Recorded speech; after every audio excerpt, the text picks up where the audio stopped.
Welcome to RS academy. ఈరోజు జరిగిన జాతీయ, అంతర్జాతీయ, ప్రాంతీయ మరియు ఇతర అంశాలను క్షుణ్ణంగా పరిశీలిద్దాం. ముందుగా ఈరోజు జరిగిన కరెంట్ అఫైర్లో భాగంగా మనకు వచ్చింది ఏంటి సార్ అంటే చిరుధాన్యాలకు అంతర్జాతీయ ప్రమాణాలు అనేది మనకి ఆర్టికల్ ఇవ్వడం జరిగింది న్యూస్ పేపర్లో. దీంట్లో భాగంగా మనకి చిరుధాన్యాల అంతర్జాతీయ ప్రమాణాలను రూపొందించాలనే ఉద్దేశంతో భారతదేశం ఐక్యరాజ్య సమితి వేదికగా చెప్పడం జరిగింది. అంటే ఏవైతే మిల్లెట్స్, చిరుధాన్యాలు ఏమంటాం సార్ అంటే మిల్లెట్స్, ఈ చిరుధాన్యాలకి ప్రమాణాలు రూపొందించాలి అని భారతదేశం అనేది ఏం చేసింది సార్ అంటే ప్రతిపాదన జరగడం జరిగింది. ఇటీవల మనకి 46వ అంతర్జాతీయ ఈ యొక్క చిరుధాన్యాల సమావేశం అనేది ఇటలీ రాజధాని అయిన 46వ సమావేశం ఎక్కడ జరిగింది సార్? సమావేశం అంటే మనకి 46వది ఇటలీ రాజధాని ఎక్కడ జరిగింది సార్ అంటే ఇటలీ రాజధాని అయిన రోమ్ అనే ప్రాంతంలో జరగడం జరిగింది. రోమ్ అనే ప్రాంతంలో జరగడం జరిగింది. దీంట్లో భాగంగా ఏమని చెప్పడం జరిగింది సార్ అంటే ఈ చిరుధాన్యాలకు ప్రమాణాలు రూపొందించాలి, అప్పుడు ఈ చిరుధాన్యాలకి ప్రపంచవ్యాప్తంగా డిమాండ్ అనేది పెరగడం జరుగుతుందని చెప్పడం జరుగుతుంది. అంటే ఇప్పుడు చూడండి, ఈ యొక్క మనం తినే ఆహారంలో చిరుధాన్యాల ప్రాముఖ్యత అనేది చాలా ఉండడం జరుగుతుంది. దాన్ని బేస్ చేసుకొని మనకి ఈ యొక్క అంతర్జాతీయ స్థాయిలో ఈ 46వ కమిషన్ సమావేశం అనేది ఇటలీ రాజధాని అయిన రోమ్లో జరగడం జరిగిందిగా చెప్పడం జరుగుతుంది మనకి. దీంట్లో భాగంగా ప్రపంచ ఆరోగ్య సంస్థ అండ్ ప్రపంచ వ్యవసాయ సంస్థ అండ్ ప్రపంచ ఆహార భద్రత, నాణ్యత ప్రమాణాలు అవన్నీ కూడా ఏం చేసాయి సార్ అంటే డిమాండ్ చేయడం జరిగింది. కాబట్టి మనకి ఇలాంటి అంశాలు కొంచెం జాగ్రత్తగా చూడండి. మొత్తం కూడా ఈ అంతర్జాతీయ సంబంధించిన ఈ కమిషన్లో సభ్య దేశాలు మొత్తం కూడా 188 సభ్య దేశాలు ఉంటే దీంట్లో ఈ యొక్క సమావేశానికి 46వ సమావేశానికి 161 దేశాలు ఏమయ్యాయి సార్ అంటే పాల్గొనడం జరిగిందిగా చెప్పవచ్చు. మనకి 146 దేశాలు పాల్గొనడం జరిగిందిగా చెప్పవచ్చు. అయితే ఆల్రెడీ యుఎన్ఓ అనేది 2023 సంవత్సరాన్ని ఆల్రెడీ ఏమని ప్రకటించింది సార్ అంటే మనకి అంతర్జాతీయ చిరుధాన్యాల సంవత్సరంగా ప్రకటించడం జరిగింది. 2023ను అంతర్జాతీయ చిరుధాన్యాల సంవత్సరంగా ప్రకటించడం జరిగినది యుఎన్ఓ. ఎందుకు సార్ అంటే ఇండియా గతంలో 2018లో అంతర్జాతీయ చిరుధాన్యాలకు సంబంధించి ప్రతిపాదన చేయడం జరిగినది. కాబట్టి దానికి సంబంధించి ఇక్కడ ఇచ్చేసం జరిగింది. కాబట్టి కొంచెం జాగ్రత్త. 46వ చిరుధాన్యాల అంతర్జాతీయ కమిషన్ సమావేశం ఎక్కడ జరిగింది సార్ అంటే మనకి ఇటలీ రాజధాని అయిన రోమ్లో జరగడం జరిగింది. ఎందుకు సార్ అంటే ఈ యొక్క చిరుధాన్యాలు ఏవైతే ఉన్నాయో రాగులు, సజ్జలు, అరికెలు, కొర్రలు, సాములు ఇలాంటి రకరకాల చిరుధాన్యాల ప్రమాణాలు రూపొందించాలనే ఉద్దేశంతో చెప్పడం జరిగింది. కాబట్టి ఇలాంటి అంశాలు పేపర్లో వచ్చినప్పుడు కొంచెం జాగ్రత్త చూడండి అన్న. మేమన్నీ కూడా ఈ యొక్క ఈనాడు, సాక్షి అండ్ ఇతర రకాల ఇంగ్లీష్ పేపర్లు అవన్నిటిని బేస్ చేసుకొని చెప్పడం జరుగుతుంది. ఎందుకంటే ఇటీవల జరుగుతున్న అన్ని రకాల ఎగ్జామ్లో 2 తెలుగు రాష్ట్రాల్లో ఎక్కువగా మేజర్గా న్యూస్ పేపర్ ఏదైతే ఉందో ఆ న్యూస్ పేపర్ నుంచి ఎక్కువగా క్వశ్చన్స్ అనేవి ఫ్రేమింగ్ అవుతున్నాయి. అది కరెంట్ అఫైర్ కావచ్చు, జీకే కావచ్చు. ఇక్కడ నుంచి మేము తీసుకోవడం జరుగుతుంది. ఒక అభ్యర్థి మన కామెంట్ పెట్టారు, వేరే సంబంధించిన వాళ్ళది కామెంట్ చేశారని. ఇక్కడ క్లారిటీ కనబడుతుంది ఏంటి మనకి న్యూస్ పేపర్ చూసి చెప్తున్నామని. ఒకటి మాత్రం చెబుతున్నా, ఎవరైనా ఫాలో అయ్యే వాళ్ళు ఉంటే 2 చూడండి, ఒక వారం 1 వీక్ ఫాలో అవుతే నీట్గా మీకు అర్థమవుతుంది. రెండు చూడండి, మీకు ఏది అర్థమవుతే దాన్ని ఫాలో అవ్వండి. రెండు కూడా చూస్తూ మీ టైం మాత్రం వేస్ట్ చేసుకోవద్దు. ఎందుకంటే మనకి ఏదైనా నోటిఫికేషన్ వచ్చినప్పుడు చాలా తక్కువ టైం ఉంటుంది. ఎవరిది చూసినా మనం జాబ్ కొట్టుకోవడానికి కదా ట్రై చేస్తున్నాం. కాబట్టి దయచేసి అలాంటి వాళ్ళు ఎవరైనా ఉంటే ఏదో ఒకటి ఫాలో అవ్వండి. దీనివల్ల మీ టైం వేస్ట్ చేసుకోవద్దు. ముఖ్యంగా మీరు కూడా ఏంటంటే ఖచ్చితంగా జాబ్ కొట్టాలనే ఉద్దేశంతోనే మేము క్లాస్ చెప్తున్నాం. కాబట్టి ఇలాంటి వాళ్ళు ఎవరైనా ఉంటే మీ టైం వేస్ట్ చేసుకోవద్దు అని చెబుతున్నా.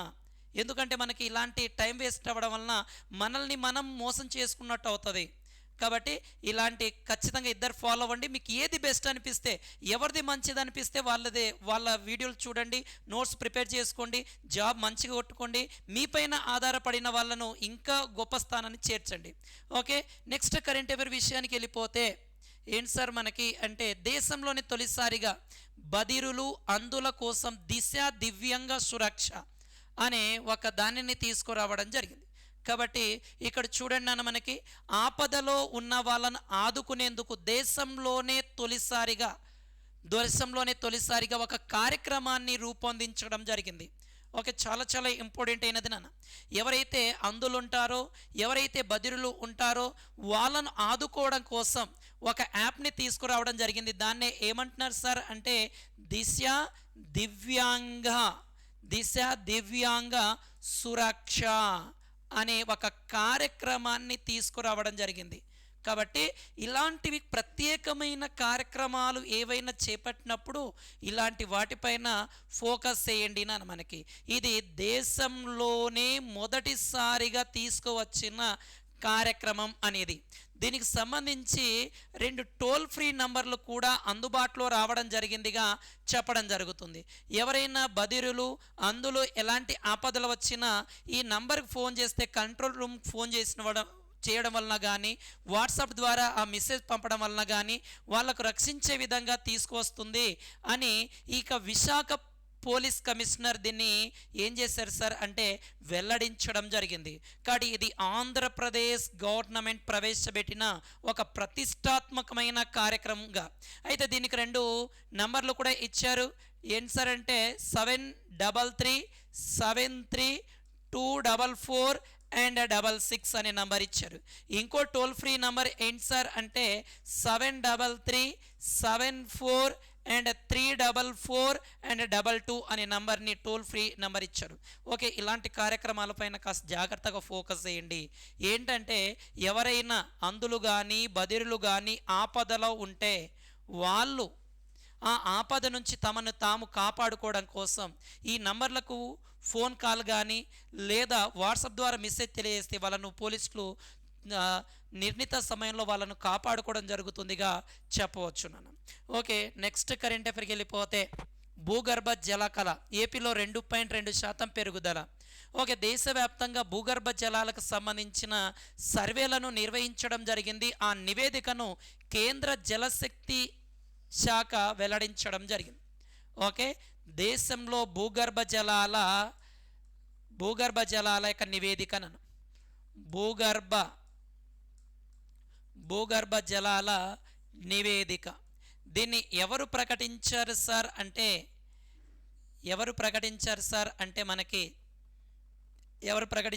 అంటే కేంద్ర జల మంత్రిత్వ శాఖ కేంద్ర జల మంత్రిత్వ శాఖ వారు దీన్ని వెల్లడించడం జరిగింది. దీనిలో భాగంగా దేశవ్యాప్తంగా భూగర్భ జలాలు 2.26% పెరిగినట్లుగా ప్రకటించడం జరిగింది. అంటే దేశంలో భూగర్భ జలాలు ఎంత సార్ అంటే 2.62% పెరిగినట్లుగా ప్రకటించడం జరిగింది. అంటే రోజు రోజుకి భూగర్భ జలాలు అనేవి పెరుగుతూ వస్తున్నాయని చెప్పడం జరుగుతుంది. ఇక్కడ గత ఏడాది అంటే 2022లో 21.27 ఓకే బీసీఎంలో ఉన్న భూగర్భ జలాలు ఓకే. అదే 2023లో ఇది ఎంత పెరిగింది సార్ అంటే 23.14 బీసీఎంలకు ఉండడం జరుగుతుంది. శతకోటి ఘనపు మీటర్లు అనే పేరుతో పిలుస్తాను. ఓకే. గత ఏడాది మనకు చూసుకుంటే గత ఏడాది 2022లో మనకి 437.6 టీఎంసీలు ఉంటే అదే 2023లో మనకి 449 టీఎంసీల భూగర్భ జలాలు పెరిగినట్లుగా కేంద్ర జల మంత్రిత్వ శాఖ అనేది ప్రకటించడం జరిగినది మనకి. కాబట్టి కొంచెం జాగ్రత్తగా చూడండి. మనకి ఇలాగా దేశంలో భూగర్భ జలాలు ఎంత శాతం పెరిగాయి సార్ అంటే 2.62% పెరిగాయి. అయితే 2022లో ఎంత ఉంది సార్ అంటే 21.27 బిఎంసీలు ఉండేది. అది మనకు బిలియన్ క్యూబిక్ మీటర్లు అంటాను. బిఎంసీ మీన్ బిలియన్ క్యూబిక్ మీటర్లు. దాన్ని మనము టీఎంస్లో మార్చుకుంటే 437.6 టీఎంసీలు. అదే మనకి 2023లో 21 కాస్త 23.4 బీసీఎం బిలియన్ క్యూబిక్ మీటర్లకు చేరింది. అదే 449 టీఎంసీలకు ఇది అవ్వడం జరిగింది. అదే ఆంధ్రప్రదేశ్ తెలంగాణ రాష్ట్రాల విషయానికి వస్తే ఆంధ్రప్రదేశ్లో ప్రజెంట్ మనకి ఓకేనా ఆంధ్రప్రదేశ్లో మనకి ఏపీలో 2.2% పెరుగుదల అనేది ఉంది. 2.2% పెరుగుదల అనేది మనకి ఉండడం జరుగుతుందిగా చెప్పడం జరుగుతుంది మనకి ఇది. అదే తెలంగాణలో చూసుకుంటే ఓకేనా తెలంగాణ 2022తో పోలిస్తే ఏకంగా 8.79% పెరిగినట్లుగా చెప్పడం జరుగుతుంది. దీన్ని ఎవరు సార్ అంటే మనకి national conservation and dynamic ground water sources India 2023 నివేదికలో వివరించారు. ఏది సార్ అంటే national compilation and on dynamic ground water sources of India దీన్ని వెల్లడించడం జరిగింది. కాబట్టి కొంచెం జాగ్రత్త. ఎకానమీలో రావచ్చు, అగ్రికల్చర్ వ్యవసాయంలో భాగంగా ఇలాంటి అంశాలు రావడం జరుగుతుంది. ఇవన్నీ చూడండి ఎంత నీట్గా న్యూస్ పేపర్లో ఇవ్వడం జరిగింది. మీరు న్యూస్ పేపర్లో చదవరు, కొన్ని అంశాలు మనం ఏవి చదవాలో కూడా తెలియదు. అలాంటి అంశాలు మనం గ్యాదర్ చేయాలంటే ఇలాగ ఫాలో అవుతే సరిపోతుంది మనకి. ఓకే. నెక్స్ట్ కరెంట్ అఫైర్స్ చూసుకుంటే మనకి ఉద్గారాల తీవ్రత 45% తగ్గిస్తాం. ఆల్రెడీ మనకి ఎక్కడ సార్ అంటే యుఏఈ యునైటెడ్ అరబ్ ఎమిరేట్స్. ఈ యుఏఈలో మనకి ఏది సార్ అంటే COP28 సదస్సు అనేది జరుగుతుంది మనకి. దీనికి భారతదేశం నుంచి ఎవరు హాజరయ్యారు సార్ అంటే ఇండియన్ ప్రైమ్ మినిస్టర్ అయిన నరేంద్ర మోడీ గారు హాజరవ్వడం జరిగింది. దీంట్లో భాగంగా Indian prime minister of India ఏమని తెలియజేశారు సార్ అంటే ఈ భారతదేశంలోని ఉద్గారాలను 2030 నాటికి 45% తగ్గించే విధంగా లక్ష్యంగా పెట్టుకున్నాము అని చెప్పడం జరిగింది. దీనిలో భాగంగా శిలాజేతర ఇంధనాల వాటా 50% పెంచేటట్లుగా తెలపడం జరిగింది. అంటే శిలాజేతర ఇంధనాల శాతం ఎంతగా అంటే 50%, అంటే అదర్ సోర్సెస్ని 50% పెంచుతాము అని చెప్పడం జరిగింది మనకి ఇది అలాగే 2028లో జరిగే COP33 సదస్సు భారత్లో నిర్వహించే విధంగా ప్రతిపాదన కూడా చేయడం జరిగింది. అంటే 2028లో COP28 సదస్సు COP33 సదస్సు ఎక్కడ జరగబోతుంది సార్ అంటే భారతదేశంలో జరగబోతుంది అని కూడా ఇచ్చేయడం జరుగుతుంది మనకి. అభివృద్ధి పర్యావరణ పరిరక్షణ మధ్య సమతుల్యం తీసుకురావాలని కూడా ఇక్కడ ప్రతిపాదించడం జరుగుతుంది మనకి ఇది అయితే భారత కర్బన ఉద్గారాలు చాలా తక్కువ స్థాయిలో ఉన్నదని ప్రపంచ జనాభాలో 17% ఉంది. కానీ కార్బన్ ఉద్గారాలలో భారతదేశం 4% అని చెప్పడం జరుగుతుంది. అంటే ప్రపంచంలో చూసుకుంటే ప్రపంచ జనాభాలో భారతదేశం 17%, కానీ కార్బన్ ఉద్గారాల్లో మాత్రం 4% అని చెప్పడం జరుగుతుంది మనకి ఈ దినాన. అయితే 2050కి ముందే ఈ కార్బన్ ఉద్గారాలని పూర్తిగా నియంత్రించాలని లక్ష్యంగా పెట్టుకోవడం జరిగింది మనకి. కాబట్టి 2028లో COP38 సదస్సు ఎక్కడ జరగబోతుంది సార్ అంటే భారతదేశంలో జరగబోతుంది. అంటే దీని యొక్క లక్ష్యం, కాప్ సదస్సుల యొక్క లక్ష్యం ఏంటంటే భూమి యొక్క ఉష్ణోగ్రత భూతాపాన్ని 1.5 డిగ్రీల సెంటిగ్రేడ్కి పరిమితం చేయాలని ఇచ్చేయడం జరుగుతుంది మనకి ఇది. దాదాపుగా ఈ COP28 సదస్సుకి 40 దేశాల ప్రతినిధులు అండ్ దేశ అధ్యక్షులు అందరూ కూడా దీనికి హాజరవ్వడం జరిగిందిగా చెప్పడం జరుగుతుంది. కాబట్టి కొంచెం జాగ్రత్త చూడండి. COP28 సదస్సు ఎక్కడ జరుగుతుంది సార్ అంటే యుఏఈలోని దుబాయ్ అనే ప్రాంతంలో జరుగుతుంది. అయితే దీన్ని భారతదేశం తరపున ఎవరు హాజరవ్వడం జరిగింది సార్ అంటే భారత ప్రధానమంత్రి అయిన నరేంద్ర మోడీ గారు హాజరవ్వడం జరిగింది. ఇంకోటి ఏంటి సార్ అంటే దీంట్లో ప్రకటించింది 2030 నాటికి కార్బన్ ఉద్గారాలు 45% తగ్గిస్తాం. దాంతోపాటు ఏవైతే ఇంధనాలు వాడుతున్నామో దాంట్లో శిలాజేతర ఇంధనాలు 50% కంటే ఎక్కువ తీసుకొస్తాము. అండ్ 2028లో జరిగే COP33 సదస్సు అనేది భారతదేశంలో జరుగుతుంది. అండ్ ప్రపంచ జనాభాలో భారతదేశం యొక్క జనాభా 17% ఉన్నా ఈ భారతదేశం నుంచి ఉద్గారమవుతున్న కార్బన్ ఉద్గారాలు కేవలం 4% అని దీంట్లో ప్రస్తావించడం కూడా జరిగింది. COP28 సదస్సుకు సంబంధించి నిన్న కూడా కొన్ని అంశాలు చెప్పాను చూడండి, అవన్నీ కూడా ఒక చోట రాసుకోండి. ఇలాంటి అంశాలపైన ఎక్కడైనా ఫోకస్ చేస్తే ఖచ్చితంగా మనకి క్వశ్చన్ ఎక్కడ కూడా మిస్ అవ్వదు. ఎలాంటి క్వశ్చన్ ఇచ్చినా మనం ఆన్సర్ చేయగలం. ఇక చాలా మ్యాటర్ ఉంది, దీన్ని మొత్తం చదవాలి గుర్తుపెట్టుకోవాలంటే అది అవసరం లేదు. మీరు సింపుల్గా నేను రాసిన ఇక్కడ అంశాలు నీట్గా మీ నోట్స్లో ఉంటే ఎలాంటి క్వశ్చన్ అయినా మనం ఆన్సర్ చేయవచ్చు.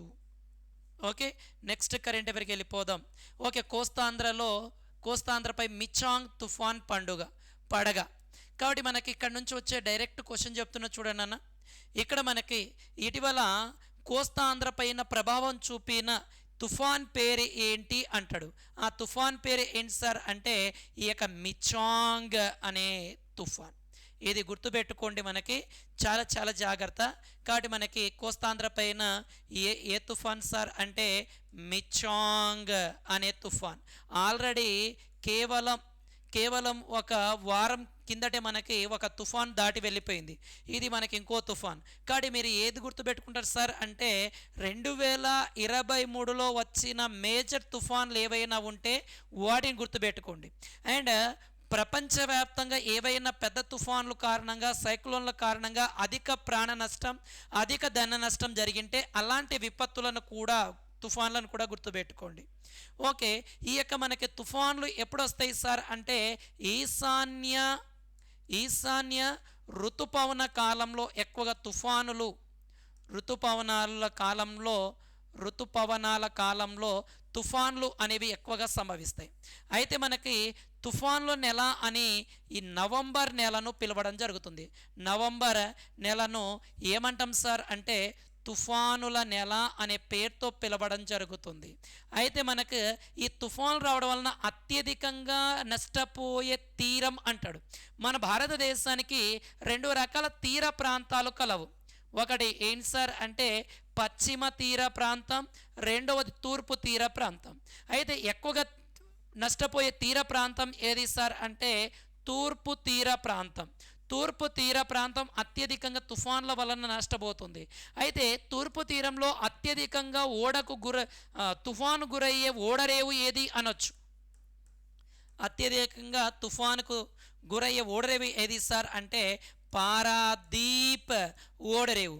ఈ పారాదీప్ ఓడరేవు ఎక్కడుంది సార్ అంటే ఒడిస్సా రాష్ట్రంలో ఉండడం జరుగుతుంది. కాబట్టి ఇవన్నీ కొంచెం జాగ్రత్తగా రాసుకొని నీట్గా పెట్టుకున్నారనుకో మనకి జీకే బిట్లు కూడా ఇక్కడ కవర్ అవ్వడం జరుగుతుంది. ఓకే, నెక్స్ట్ కరెంట్ అఫైర్ అంశానికి వెళ్ళిపోదాం. ఓకే, నేవీ సిప్పై మొదటిసారిగా మహిళా అధికారి బాధ్యతలు.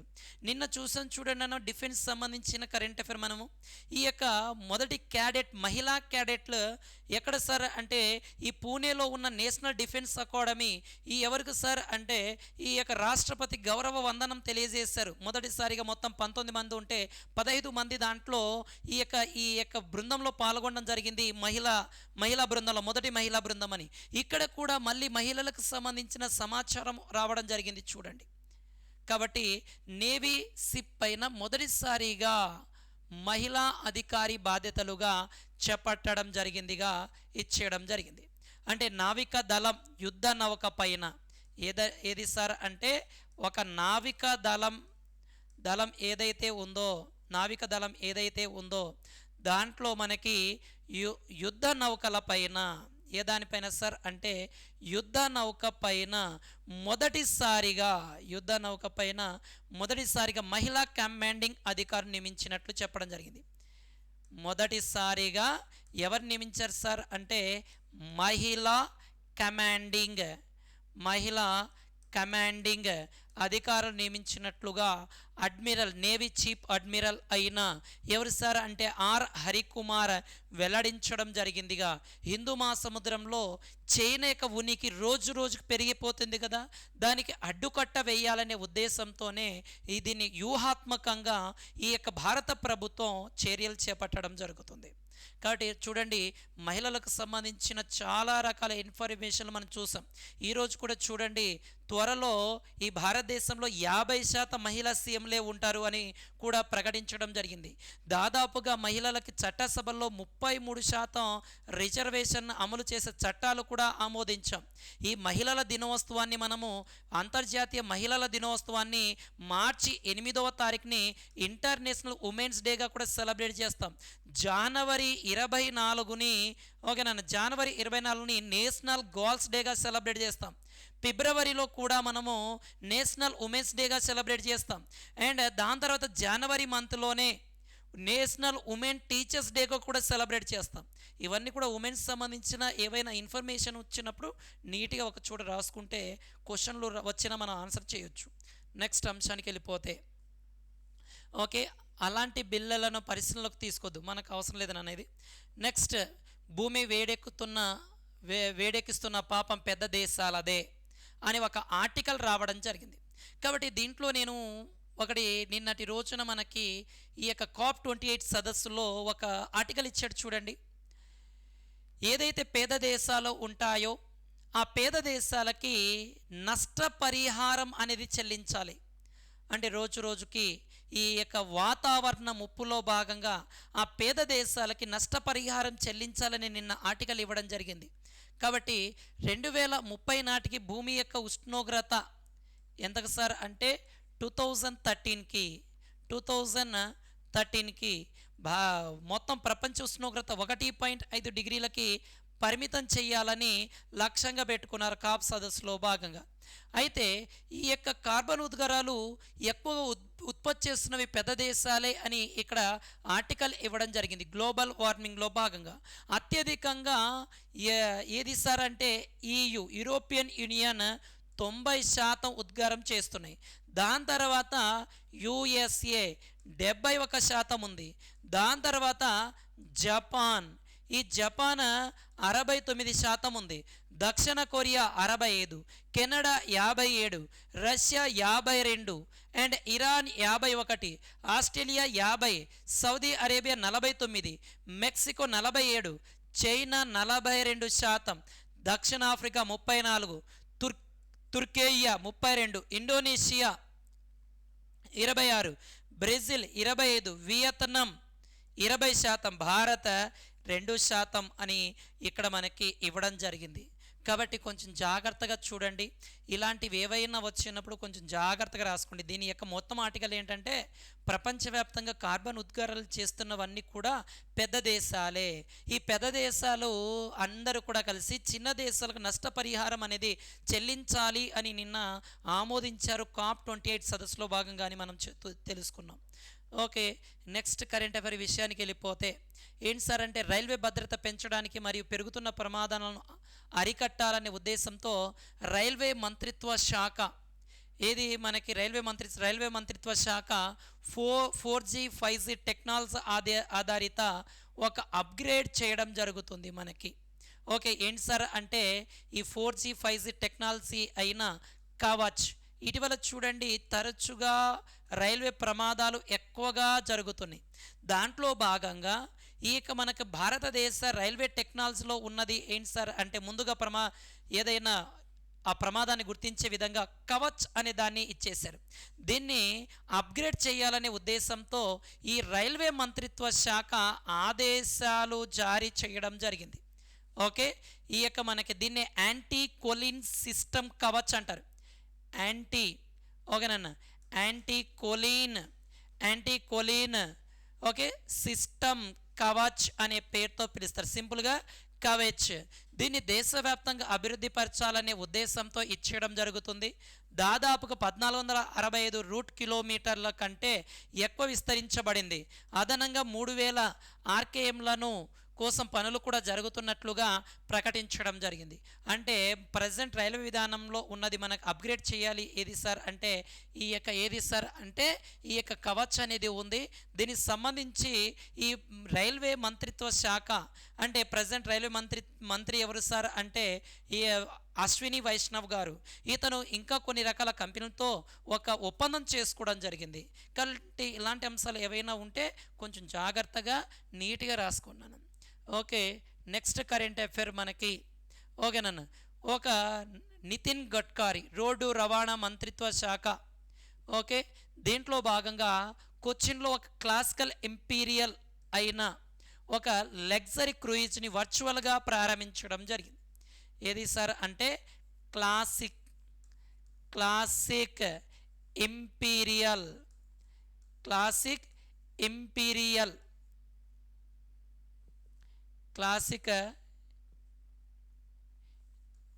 ఇంపీరియల్ అనే పేరుతో పిలిచే ఒక లగ్జరీ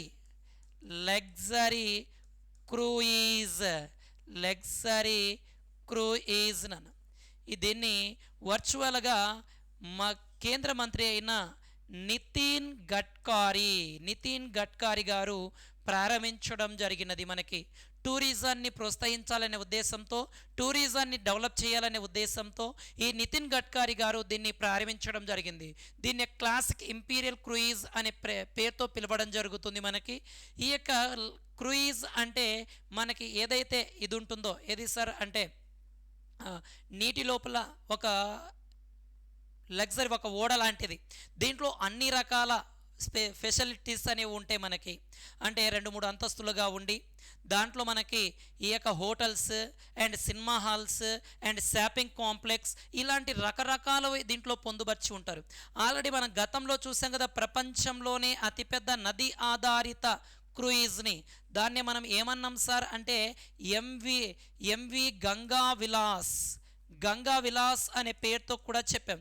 త్వరలో 2024లో సముద్రం పైన అతిపెద్ద ఒక విలాసవంతమైన క్రూయిజ్ని ప్రారంభించబోతున్నామని కూడా మనం గతంలో చెప్పుకున్నాం. ఇలాంటి అంశాలను కొంచెం జాగ్రత్తగా నీట్గా రాసుకోండి. ఇటీవల క్లాసికల్ ఇంపీరియల్ లగ్జరీ క్రూయిజ్ని ఎవరు ప్రారంభించారు సార్ అంటే నితిన్ గడ్కరీ లగ్జరీ క్రూయిజ్ని కొచ్చిన్ కేరళలో ప్రారంభించారు అని చెప్పడం జరుగుతుంది. గతంలో చూడండి ఇదే కర్ణాటకలో మనకి వాటర్ మెట్రోను కూడా ప్రారంభించారు. అంటే మనకి ఎలాగైతే మెట్రో ట్రైన్స్ ఉంటాయో ఈ నీటిపైన వేగంగా వెళ్ళే విధంగా ఈ మెట్రోలను ఏర్పాటు చేయడం జరుగుతుంది. మనకు బోట్లను ఏర్పాటు చేశారు. ఈ వాటర్ మెట్రోను కూడా ప్రారంభించారు. త్వరలో చూడండి మనకి అండర్ గ్రౌండ్ రివర్ మెట్రోను కూడా త్వరలో ప్రారంభించబోతున్నారు. మనకి ఎక్కడ సార్ అంటే కలకత్తాలో. ఓకే, అలాంటి అంశాలన్నీ కూడా మనం గతంలో చూసాం. ఓకే, నెక్స్ట్ అంశం చూసుకుంటే మనకి ఓకేనన్నా భువనేశ్వర్లో మనకి ఇది అవసరం లేదు నేను. నెక్స్ట్ కేంద్ర మహిళా మంత్రిత్వ శాఖ మైనార్టీ మహిళలకు సంబంధించి ఇది కూడా అవసరం లేదన్న మనకి మామూలుగా పెట్టారు. ప్రధాని నరేంద్ర మోడీ ఈ పేదల బలహీన వర్గాలు ఏవైతే ఉన్నాయో ఆదివాసీ న్యాయ మహాయాన్ అనే ఒక దాన్ని ఆమోదం తెలపడం జరిగింది మనకి. అంటే ఈ పేదవాళ్ళు గిరిజనులు ఎవరైతే ఉన్నారో వాళ్ళు ఎదుర్కొంటున్న సవాళ్లను అధిగమించే విధంగా ఈ గిరిజన అభ్యుదయం కోసం, కృషి కోసం ఈ యొక్క ఏది సార్ అంటే ప్రధానమంత్రి జనజాతి ఆదివాసీ న్యాయ మహా అభియాన్, ప్రైమ్ మినిస్టర్ జనమాన్ అనే పేరుతో పిలుస్తారు. ప్రధానమంత్రి జనజాతి ఆదివాసీ న్యాయ అభిమాన్ అంటే బలహీన గిరిజన సమూహాలు ఎవరైతే ఉన్నారో వాళ్ళు ఎదుర్కొనే సవాళ్ళను పరిష్కరించాలనే ఉద్దేశంతో దాదాపుగా 24,104 కోట్ల వ్యయంతో దేశవ్యాప్తంగా ఈ ప్రణాళిక రూపొందించడం జరిగినది. ఓకే, ఈ యొక్క గిరిజనులు వాళ్ళు ఎదుర్కొంటున్న సవాళ్ళను అధిగమించాలనే ఉద్దేశంతో ఈ యొక్క పిఎం జనమన్ అనే దాన్ని ప్రధానమంత్రి జనజాతి ఆదివాసీ న్యాయ మహా అభియాన్ అనే కార్యక్రమాన్ని చేపట్టారు. ఇలాంటి కార్యక్రమాలు కాస్త గుర్తుపెట్టుకోండి. ఓకే, దాని తర్వాత మనకి నెక్స్ట్ సోమాలియా శరణార్థి అయిన అబ్దుల్లాహి మీరేకు 2023 UNHCR అవార్డు రావడం జరిగింది. కాబట్టి ఇది కొంచెం జాగ్రత్తగా ఇంటర్నేషనల్ అవార్డ్స్ కిందికి వస్తున్నాను. మనకి UNHCR అంటే United nation high commissioner refuse అనే పేరుతో పిలుస్తాం. United nation high commissioner refuse అనే పేరుతో పిలవడం జరుగుతుంది మనకి. ఓకే, ఈ యొక్క దీనికి సంబంధించిన అవార్డు ఏది సార్ అంటే ఈ యొక్క సోమాలియా దేశానికి చెందిన ఒక శరణార్థి, అతని పేరు ఏంటి సార్ అంటే అబ్దుల్ లాహి మీరే అనే వ్యక్తికి ఈ యొక్క UNHCR Nansen refugee award global బహుమతి లభించడం జరిగినది. కాబట్టి 2023 డిసెంబర్ 13న జరిగే ఈ జెనీవా కార్యక్రమంలో ఈ అవార్డును అందించడం జరుగుతుంది. UNHCR అనేది మనకి అంటే ప్రపంచవ్యాప్తంగా ఎవరైతే ఈ యొక్క UNHRC లేదా HCR అనేది ఉందో, united nation high commissioner refuge, శరణార్థులను ఆదుకునే ఒక సంస్థ. శరణార్థులపైన ఏదైనా దాడులు జరిగినా, శరణార్థులను ఎవరైనా కించపరిచినా వాళ్ళని కాపాడే సంస్థ. అలాగా మనకి దీని యొక్క ప్రధాన కార్యాలయం ఎక్కడుంది సార్ అంటే స్విట్జర్లాండ్లో ఉండడం జరుగుతుంది. కాబట్టి మనకి దీనికి సంబంధించి ఈ యొక్క 2023 నాన్ రిఫ్యూజ్ అవార్డు గెలుపొందడం జరిగింది. అమెరికన్ కొలంబియా నుండి Elizabeth Moreno Barco, middle east north America నుండి యెమెన్ నుండి ఆసియా పసిఫిక్ మయన్మార్ నుండి అబ్దుల్లా హబీబ్ సహజియా hero and Salim Khan and Shahid విజయం, యూరప్ పోలాండ్ నుండి లీనా గ్రోచాస్కో అండ్ వాడ్లీస్వావ్ గ్రోషచ్ అని వీళ్ళు అందుకోవడం జరిగింది. ఇది ఈరోజు జరిగిన జాతీయ, అంతర్జాతీయ, ప్రాంతీయ కరెంట్ అఫైర్. నాన్న ఏవైనా మిగిలిపోయిన కరెంట్ అఫైర్ ఉంటే రేపటి కరెంట్ అఫైర్లో చూద్దాం. మళ్ళీ చెప్తున్నాను, ఎక్కడ కూడా రెండు ఫాలో అవ్వద్దు, మిమ్మల్ని మీరు మోసం చేసుకుంటారు. ముఖ్యంగా ఏదో ఒకటి ఫాలో అవ్వండి, టైం వేస్ట్ అవ్వదు. తక్కువ టైంలో ఎక్కువగా మనము కవర్ చేయవచ్చు. మేమైతే ఖచ్చితంగా అన్ని విధాలుగా మీకు జాబ్ రావడానికి ట్రై చేస్తాం. ఎవరైనా కూడా చెప్పేది మీకు జాబ్ సాధించుకోవడానికే కదా, టైం వేస్ట్ చేసుకోవద్దు. ముఖ్యంగా RS అకాడమీ, కర్నూలు, మీ స్వామి సార్. జై హింద్.